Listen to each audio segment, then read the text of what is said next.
Hello மக்களே, welcome to our channel. இன்றைக்கி மகாநதியோட promo என்ன அப்படின்ட்டு பார்த்தீங்கன்னா, விஜய் வந்து காவேரி ஹாஸ்பிட்டல் கூப்பிட்டு போயிட்டு ஸ்கேன் பண்ணுவாங்க. குழந்தைக்கு எதுவும் இல்லை, நல்லா இருக்காங்க பேபி அப்படின்ட்டு டாக்டர் சொல்லிடுவாங்க. ஒரு ஹாப்பியாக வரப்போ வெளியே காரில் பசுபதி வந்து விஜய் காவேரி பார்த்துட்டு பசுபதி ஃபாலோ பண்ணிட்டு அப்படியே போலீஸுக்கு கால் பண்ணி சொல்லிடுவார். ஸோ போலீஸும் வருவாங்க. அதை வந்து விஜய் பார்த்துருவார். அதாவது ஃப்ரண்ட்டு மிரர் இருக்கு இல்லையா, அதுலேருந்து பார்த்தா தெரியும். கண்டுபிடிச்சிட்டு அவர் அங்கேயே இறங்கிடுவார்.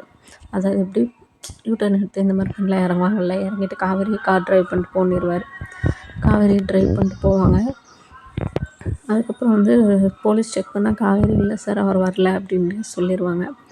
அதுக்கப்புறம் விஜய் வந்து ஃபோன் பண்ணி கார்ட்ட கேட்பாங்க, எதுவும் இஷ்யூ இல்லை அப்படின்ட்டு சொல்லுவாங்க. காவேரி வந்து பசுபதிக்கிட்ட பேசினேன் அப்படின்ட்டு சொன்னாங்க. ஸோ வீடியோ பிடிச்சிருந்தா லைக் பண்ணுங்கள், ஷேர் பண்ணுங்கள், மறக்காமல் நம்ம சேனலை சப்ஸ்கிரைப் பண்ணிடுங்க. தேங்க்ஸ் ஃபார் வாட்சிங்.